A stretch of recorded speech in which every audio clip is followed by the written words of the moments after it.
Abusafo Opimso TV, Opimso Radio, Menshia Palace. Ahasi ayewe eye Kumasi Central Mosque. Ahana ye nuanu Muslimi. Eye omo edan kakaka ewo Asantehene mu a abrebia omuhia eye som ebo empaye. Na afempimienu ene aduonu ena Ghana mampani abedi achi His Excellency Dr. Mahmoud Bawumia wodi aso ebobo form etwa edi aso ebobo form se adwuma enhyase na Kumasi Central Mosque omonsan ensiesie enya ne kakraka na entre ne dodo mu a ebetimi afa enipa ama abrebia mo behie mo ha asom.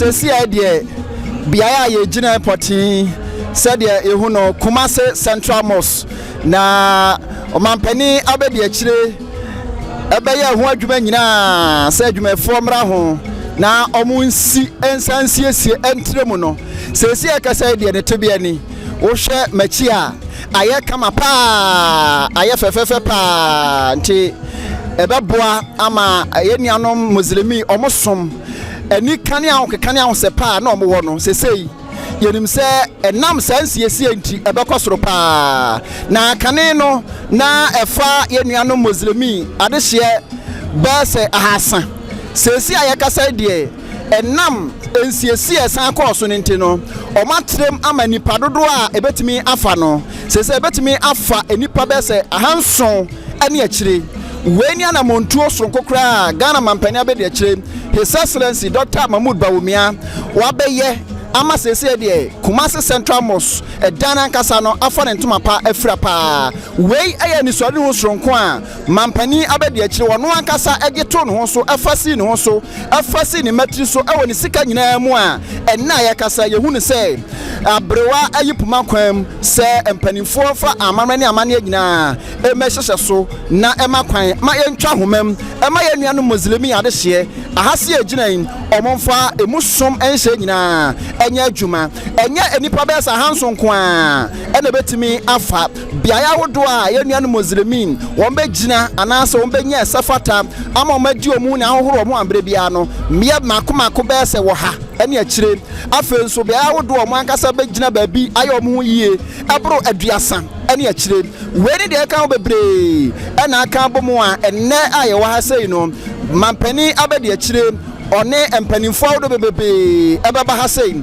ama mo betwa homam sede ebeya ye nuanu Muslimi adehye omode Kumasi Central Mosque ebedi djuma ewo som enhyeyem tie sede ekwankan pa ewo ne kasiyom ne doduom ene biaya wodo a nanano mabre bia ombedi djuma wom enya no nko omosan so biaya wodo be sa ahenum ne akire a eno so beboa ama abre bia no senhyiamu sunku bi eba so a ewo Kumasi Central Mosque a nanano Muslimi adehye wom benya ba bi kakraka edisa adwuman eti Kumasi Central Mosque se akasa die ekonanim ewo nipa do ebetimi afam ekonanim ewo abre bia osom enhyeyem ewo nanano Muslimi omodada dwumadin Opimso TV Opimso Radio Menshia Palace kwa medu jamfi kumani ya wae die ebetwa agu die ebekoso dwumadie nyina mu no ye de ebesom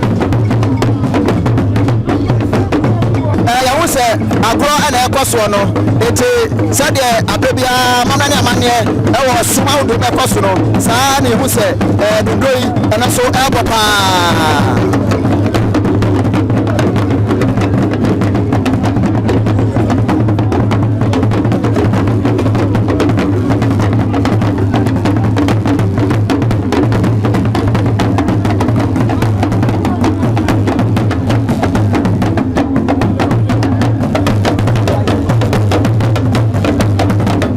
mampani abedi akire Dr. Mahmoud Bawumia His Excellency ono so abedo one ne hokane second lady mama Samira Bawumia na empempi ya ne wuse abedi anko no aja ote ne convoy mu a eba ena de aso kokra se na de wuse VVIP angasa ena de ne ba ena akire yebedi nkomo na ahwe se de ehonsem esi akire Peter Abusafo Kumasi Central Mosque na commission ekoso ni nyina ya se nsiesie so nko a ekoso no na ehudwumade nyina ekoso na Dr. Bawumia eba no nyo nko a national chief imam Dr. Osman no Sharbutu wono angasa na ene Dr. Mahmoud Bawumia edi ani mo a omo ekoi ni nyina na dwumade so nko a ekoso Kumasi Central Mosque aseyi na said His Excellency Dr. Mahmoud Bawumia ena kambo mo ebaye ene mrasebedwafo bebre abamon panifo bebre asoafo bebre ena eka ho a omo ebaye sesia de bia ya drain National Chief Imam Dr. Sheikh Nuhu Osman Sharbutu ono ankasa ne panifo ena abedru ahaseyi papa nyankopon ehia no papa nyankopon ehia no Allah ehia no pa enene ono ankasa de ne monyam soronko ebeta dwumadi echi ete ono ewa ha de na abamon panifo bebre ewa ha titu Dr. Mahmoud Bawumia esanse Kumasi Central Mosque ya IFFF pe ono na fa ho kanyina eto no so a enne yehusa ha IFFF pa ndi anya afijasa sokore na sebedwane we nche Dr. Nana ayu afriye dok Opumso TV ni machine yeah dua bokode we chetie for we are fine atie for so pa enne yehusa Kumasi Central Mosque commission project ya ekoso enne wadi mubi we di ayeni anum kamofo na enya na mo so oh yeah bedi vice president echi MP say number about 42 yeah bejano wa de fefa obeye eso ye di ti e boni chikido yo we de fini asase ti yan kan kase da asipe ti e basa atwaso abusafo Dr. Nana ayu afri ye fida sokore ma so bedwane ena na bonko be na nananom Muslim ahemfo bebre ena atrase enti ye ne nananom edi nkomo Nana Opumso TV Opumso Radio Menshia Palace Kumasi ye mwachi baba abokodi alhamdulillah ya dala sipa na de wi say ni je kase na aba nananom Muslimi ahemfo nyina mutrim na mafromu ema e ba cho bodi nyina kire ene ba bia Muslimi sun mu dibre kodu adaroma well assalamu alaikum. I'm one of the Zongo chiefs. My name is Chief Muhammad Nasiru Al-Hassan Barau. I'm in the Sarkin Zongo Traditional Council in Kumasi, Asantehene. And that day, who say, Dutona, Namunina, Mabahase, Nimudian, so again, I asked from Kwa and Kumasi Central Mosque. Yes, and so Epahon to maybe a well, a better Yakubuasi say, watch it and a day. That's some cool. Am I Ashanti Kingdom Nina? Because and there are some make catch you, Utum for Quansoba, Yaura, Onona also Yasumo, Oba, and Tianigiano, and Yasam Kitwa. I mean, say, your Central Mosque renovation and that the Oya renovation, Vice President. When we say Vice President, so by a Muslim. Tita my idea, someone got to name him. We say on any problem or by my. So would that when you ship up marks on the soa and to say, Canny, BBS, and to no Ama, I can't tell you. We are much appreciated about it. We are much appreciated, and may Allah bless him too. Idea one here or Yakupon, we make for man. You'll be out here, yes, and I Bahar, Yamin my Abutre, near to my dear Noboko, near Ubianco, the Fieboko. And I see Udino Udibin in Abim. Was it Udino Udibin in Abim? Okay, you're from a chief. I'm a chief of Berry Asantehene, Chief Muhammad Nasiru Al-Hassan Barau. That's a pay of TV. I was for Yadaso and Nananom Muslimi and Penny Fording Komogakra. Ready a young opening Cassiapa Asantehene Nebra, Necasa Fide, and I was Otumfo, a Fide was Opumso TV, Opumso Radio, Menshia, opening matching. Machi, Medase, Michiam, Minsumichia, Opumso TV, pa any Yura, a Tukokoso, ye baby, Yanana.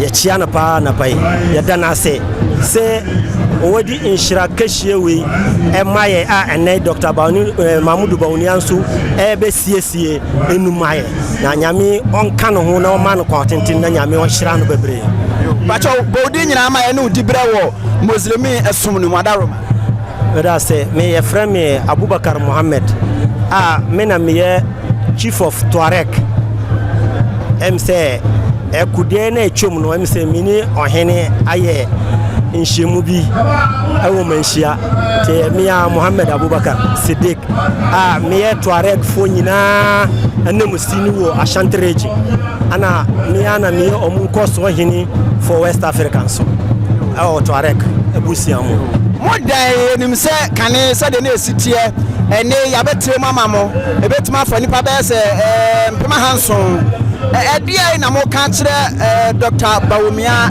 ewo modai say watre mu ama mo de e ka kire nana ni se echedion ponyankopo wo ye esoro ehini onu na ewo bebia onu na ye bebia nso ye sere nyankopo se wontie ye bible ema enkoma Dr.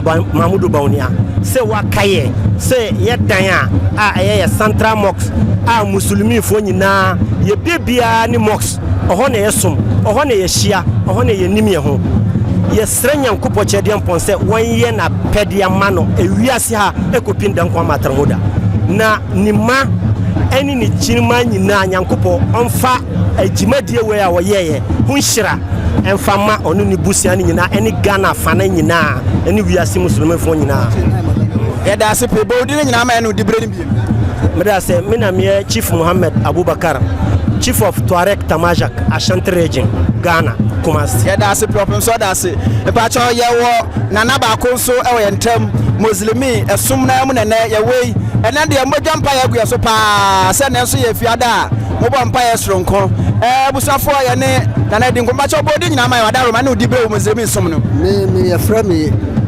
Navio Pio the overlord of Buru Navio Traditional Council me free stream and by Buru Navio and I'm say ehyiemu kese we and di me free Kasana Nankana is edeme ba yenhwe enne Kumasi Central Mosque ne kese no ebi asan beka ho enam nipa dodo mo betimi asomo mu e de asam na wo kan fa ho ne de enijema ewiase nyina enye musulmifo nko a enijema otumfo ankasa because BBC esi woni kuroma ya hwahwa yeda obia ase se obia timi abehia ha ene da nyankopon so ase ene yama yeda otumfo so ase se watimi ama esundwe wo Asantehene na de aba Kumasi we die na yenhu bida first in history de Bawumia ya ma yende ye de entimi nka bibia mi minye ye friends ngo hene mi ohene ankasa ahemfo ehwamase na ehyiemu ntina ede me free stream ebadua ya da se pe we de yemfa sa kwan we so na yemfa afutuo bi ma ye nuano muslimi adehye efa asumdue ho me say ye Quran kuraka asumdue ho asem se wo hwe ewiase nyina omo amope asumdue eye muslimifo benne obi hwe obi banti ama ebinum afa omo ho adi a omo ye dia emfata eni sumu no can you say na papa baako ana maame baako na ehwe ebusuafo nyina benne de obi anim ne ba enti e bom pae na ya ka che otu ahofo no say ye ma tete eyifo no ensamla na obi antitimi tete ne mbaye na esundie no enoso wo Ghana nyina enye Kumasi nko a ya da se pe udin no dibre nyina bi ya from Navio Pio the overlord of Buru Navio traditional area ya from Chief Adams Korase Asongoje Pariji the second Opimso TV da se pa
as part of our ritual, we are unable to break the recital.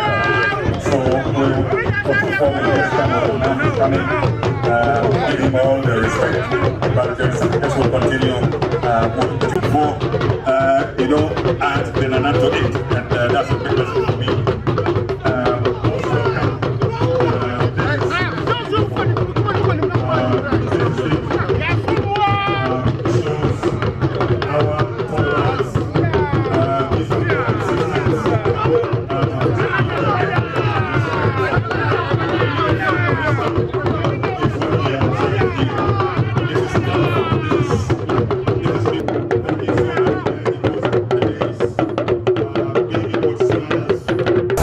For Open TV, Open Radio.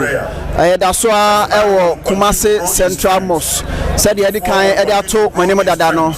And now I do my dear from Kokra, Air Cosso, and say Central Mosque, baby, I tramu, any Paduana, Fano, there's any Paha Sampe. Now, and I'm a penny, Abedi, His Excellency Dr. Mahmoud Baumiaso, or no qua first in the mattress to say, Obabua, I'm a Central Mosque, at me, Akon Kampa, Achen Canano.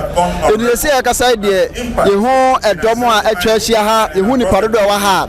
Now, a homa and I'm a penny, Abedi, Chobachamu. Now, my client, I'm a Central Mosque in CS from Kwan, or more and then any Munyam Costrono, then another Muslim at the share at me at the day at the Juma. Now, I will Juma de Mono and Pennyphobe and I walk Hassay. Now, said ye, Mono. And Kamosum as of quoting now or more open in National Chief Imam Dr. Sheikh Nuhu Sharbutu or Wahabi Sa and so and a Mampeni Abedi Dr. Mahmoud Baumia on also our Habi and no Echi Oko Emra She Bega Fiensua but the Manyan Force Chairman Sabusu on an Swami Abaton Pesaso Mashibigani on also Eddie Emra Shibega 4 best at Diana Minu and him Aka Mampeni Abedi Chiru and Omunina I walk Master Central Mosso Hassin. Enye ono kwa abamu mpanifo bebre asoafo bebre eka ho bi na ye kapa dia emu rempuma siedo ene asantema nyina awura otumfo se totoso mienu ono na adwumadie oye enipa sono kokra mpanifo na no muslimi ade hye eto wo nsa efra ne se ono agasa funa ne monyam emetai akire na enye sono kokra enye abakosem ema wo mu se ebre bi bai se Kumasi Central Mosque ye ni nsiesie so kokra no asantema nyina awura opumso se totoso abra ye twa homam no ono ankasa ebetena epunuti edema nanu muslimi adehye ni nyina ka ho bi akire said asantema nyina awura osi eba ne nsam eje esumfekuo enhye ne mugidie asum nyina etomu ntine wai de enipa atwa hye ha nyina no eka ho bi ama na adwumadie atimi ayeson kokra Opumso TV Opumso Radio de ekoso adwumadie bia no ebekoso ade atomanim ye no mokasa de afina mpanifo eguso edi amane dwumadie no hye nyina yede ebesom ahaje we de wadaroma yetie fonti obaba odin enu dibre nyina ama ye am ye huye pa wadaroma ye frame Alhaji Karim Cruiser, founder of King Faisal Football Club, and American Heldes Ozongo, and Nefahini or Gonja Palace. And that's a P. And that day, who say, and I know Muslimi, more than just Runkum, and then I'm an Abasa. Energy and I want Asantehene energy because Tamana, yes, yes, was say Seprempe, the first Asantehene, on the day Asasi Ama Zongon Kramofoni na Ashanti Muslims, and Odimai. Na nise na Odimai ni say, Yebeya asori na dachi bi na yatimia ye bi power asasi ninti na wotu asasi di maye. Na ye tamu na ye commission asori no first one na ye susa. Na se de Nyankopon na midanasi ye wura otumfo o say to the second. Onu na ye commission asori ama ne ba inti yeda sinyina ma Nyankopon na wei otumfo ne wayama inti yeda Nyankopon ase because who ko asori no a the whole Ghana innovation na omu ye but we hu say Africa kura ye di count nti nyame na beda na ase na nti na nyina hu say majority obi a hihye white and this is Friday nti inshira ye pese nyankopon di inshira no ma Ghana ansan Ashanteman ne Africa man nyina ne Muslim man nyina ahaji we de edan kan wasem kakra kire ye ehya ase nipa dodo a na ewo mu ene ya yesiesie ayo sonko kura awon keka be na monya no sonko wo edan ho awon keka de anya bebre asori tamna nipa bebre na wo ho na otum Asantehene Osa adwuma prempe wodi saa asase mai wan fa ma nipa ba ko wodi ma Muslims nti wuyiri hu na wudi sikama enkyere se ewo ana ewo bi eye Muslims for de yen ye kramo sum ye wajide se wusi edan ma nyankopon so be si dan ama wo atemuda nti wuma sempoa eti se wususu ase wusu wa honde no nti yebeda nyankopon ase nde asori ama yaka yenyina kramofo na ozongo kanse ni zongo chief sarkin zongo palace yenyina nde yaka bom mutemi hu mpapa mu bia nti yebeda nyankopon ase na yada mamudu bamunya vice president de na wope onyankopon na nim de na efata no de na efata no ma nyame mfama no de na obeye ma enim gasi mba nyame ma ne ye ya da sipi Openso TV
John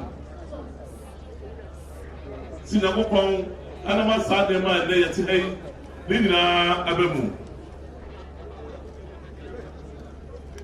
sese bi obra oti hey ne bibia rakwa ena odo ti ha ene John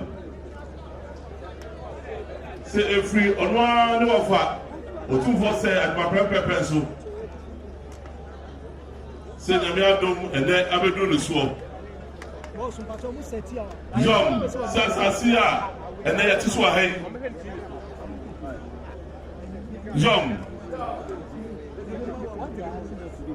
says something I feel I pay my house and your room and nine.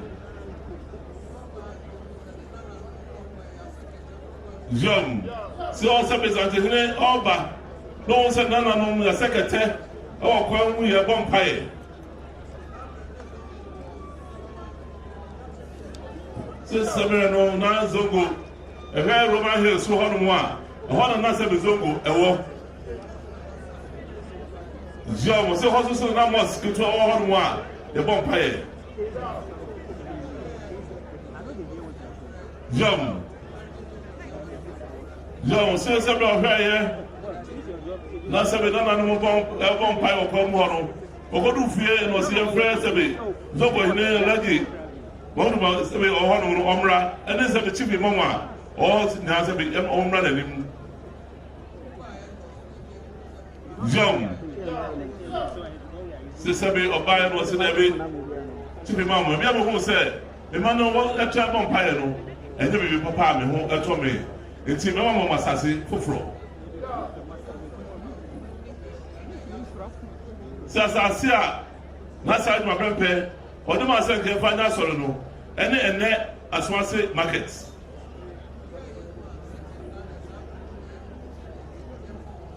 since I'm not saying you chief growing, let's see panels one.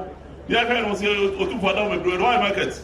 Saturday was last year that hey, and then between them all. Young. Say Samuel na imam Kasano. Was it Samuel na ampa na hide na ewura ampa.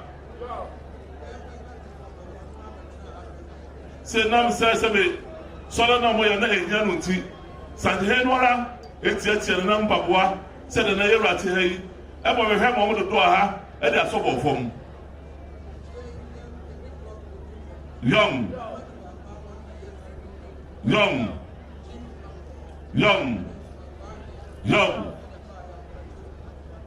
so ba ya zanwa ni na awie no na the blog e to fom no mo do baba sam no e sachi zongo e de chief imam ana ho Asantehene no asma no sma kwa hene be ka ho se se dwade no e fiti ase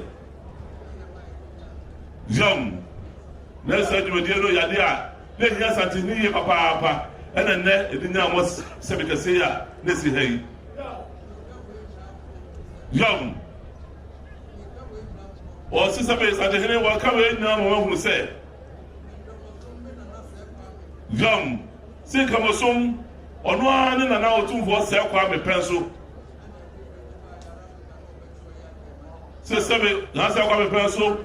To a former tower, forming Yaman Batano home, answer Asantehene, now over Arabic, and to Asantehene and Semina Emmanuel. Say, and then as a bit of Mosum, a bad pencil. Young was this a bit of Yadom, and Namoyano, and a net Adunuso. And Tinia as a Suyadamu, Asantehene, Munina, Munana Precope, and Asantehene. Jom, si mo mo do nara, mo nara yo mo Kumasi hase. Sebe asuye bia nam, mo nara Asantefo, ni nara Asantehene ne dia. Jom.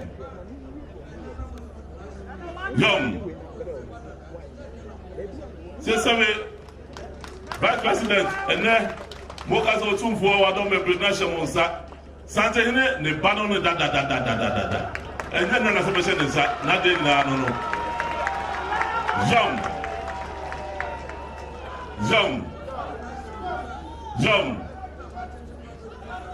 O se mo so na say nsa. Asantehene watati na de da. E be do samrim. Jom. O se sabe enamne so. Sabe adaroma enamne so. And I'm so, and on the Mosque say, and there is high say. Asantehene say, and there on Canadian and Vice President. Also, almost as a castle or Danasi. That's what the panel, and I said, yeah, so yes, I would take a say, a shouldn't with them. Vice President, the two was at the Wayamanoing. Why the morning?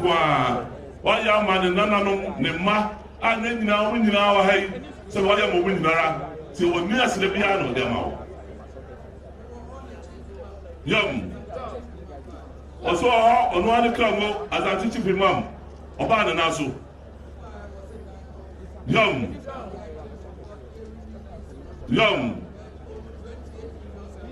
Say, Samuel Brown or Chief Imam or Radical Mumbaze. otumfo na mebru lisa de ma ye no ewu so sika ya de ye no million do no watwe sebe 2.28 billion and ya de no se 280 billion and ya de no osa kacha no se davi tibe mam 200 billion no na se what the person be tua sa so mi amedia mi aso na this baye be twani nyina mu kapre kwa wontua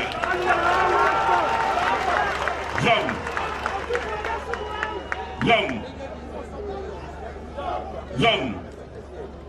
Osa kasha kana bosa dabi kama dane ne mi amedia mi aso me yesi honum sabe lisi na musu diska nya mu twani nyina mu sabu diska na mi ana be twesa no so mi ntua mu twani nyina mu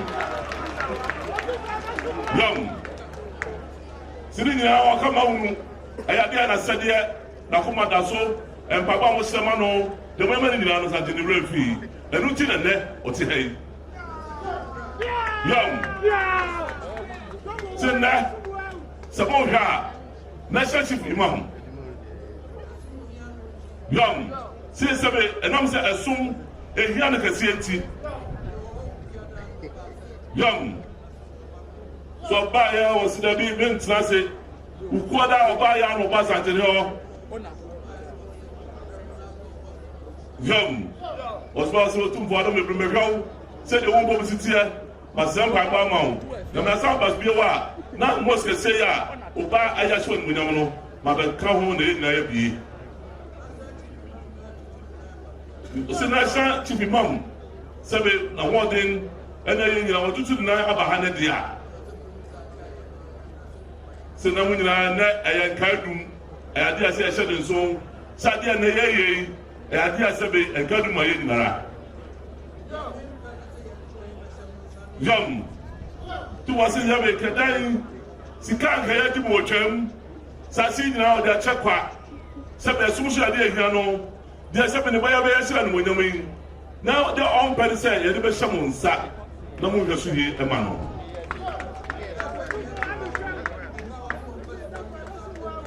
Or since I said, they never shaman say, no matter when the pay had no mutation in the view. Says away what I say, sir. Pesikabra nesa go pay to be on pedestal. Young. Lokan say on one club Asante chief imam.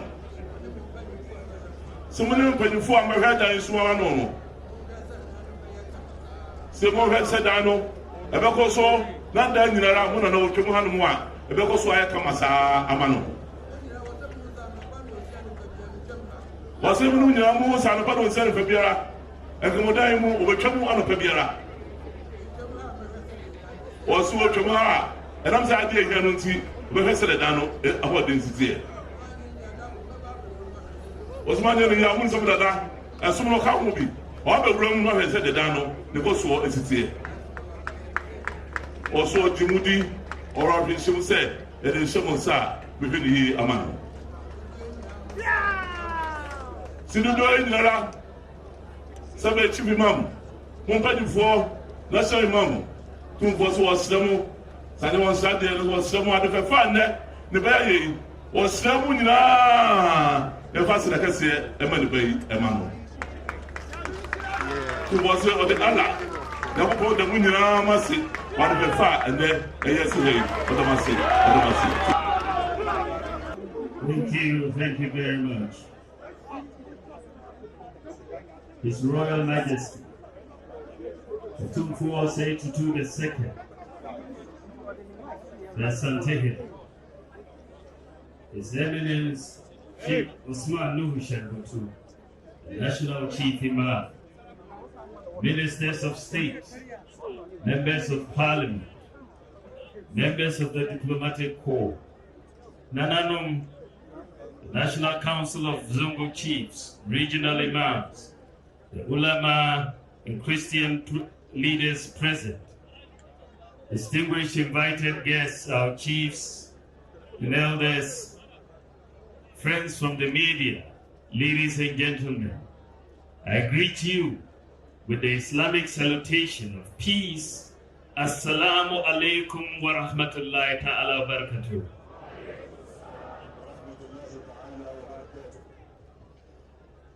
akamfo na omubo mu bese openyi dware na nsuo ase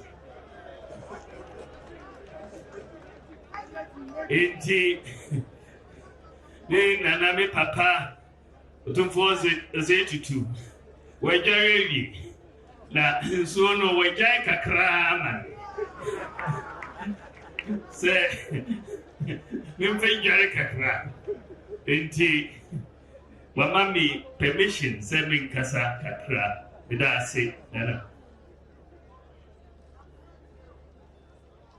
ida nyame ase ene yeda nasronko yeda Allah ase oma edai ebebe na yeba yebe commissioning Ashanti Regional Central Mosque for Kumasi. It is a day many have looked forward to since work started for the reconstruction of this historic mosque. As the Almighty Allah has destined, not many who saw the commencement of the process here are with us today. Many have been called home by our Maker, including Sultan Omar Farouk Said, the Sarkin Zungu of Kumasi, who was so passionate about the reconstruction of this mosque. Ale Jikins, Ale Saya Futa, Ale Gamasi de Malaika Rahma, Ale Basi Jannatu Firdaus.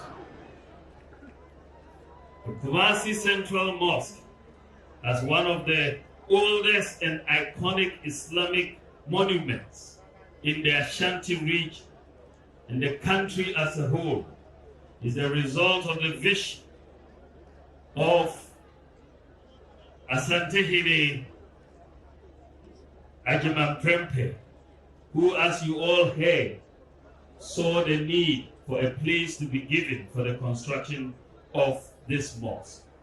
It's also the result of the vision of our forefathers and the commendable support that they got from the Manshia Palace. Several elders of blessed memory are to be commended for their foresight to establish this mosque. Their noble act of constructing a house of worship undoubtedly have inspired generations who have also contributed in diverse ways to do this. In 2020, I came here with a board, with a board, the year, Juma, 2020. Ibahano who said, Masalachino, na ehia renovation kakra. Ye bon pay na Yami ma adwin ba ma metrimu na ebeto makoma so say memboa na sa masalaiki yen ye renovation na ye reconstruction.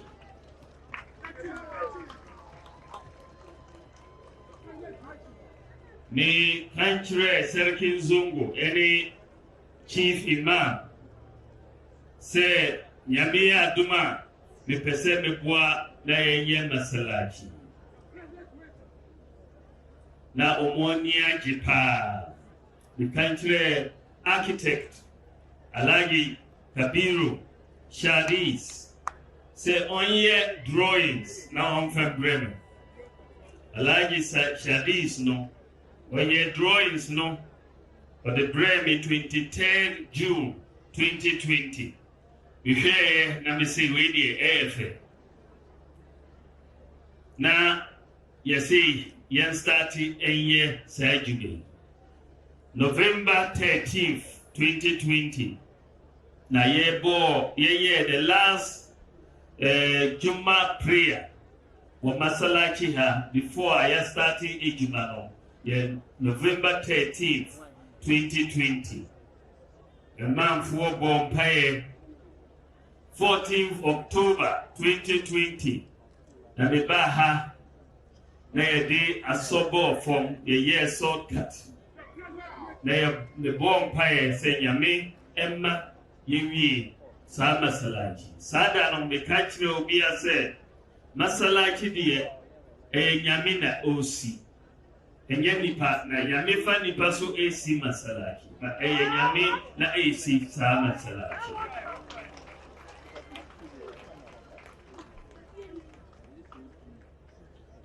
But yes, starting say yesi masalachi. Nipa pi hwe se da na masalachi ne eko. Na kasa kakra ebem. Say sa masalachi die.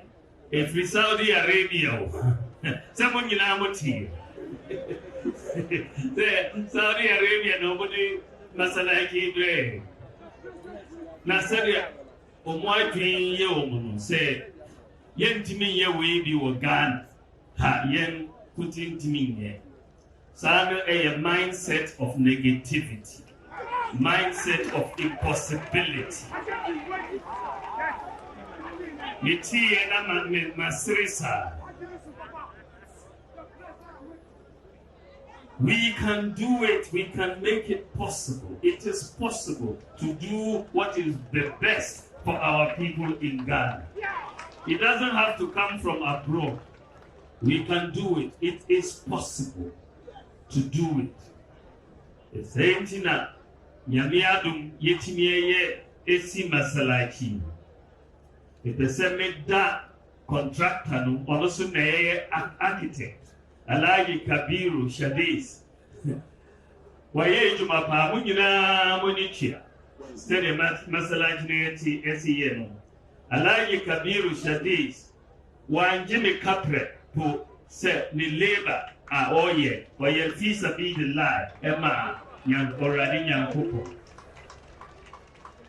waye jumano kama enti midala sipa nyame nhyira waye juma na ninansia no so ewo nyankopon che Idanya kupon ase sede ene yaba na se ye bebie sa masalachi. Meta otumfo say tutu the second otikokoso asipa medana ase na yese ye ba bebie masalachi mi koto Jesu na misrenya kopon se me ko me papa ho mi kosreno se ye bebie masalachi na onfa de nyuma nyama de tai apa mi ko meishia na bedi mas desredie ko to nim o si we de sa masalachi de mi masalachi enti me ba ho abeta guchi na ye bie apa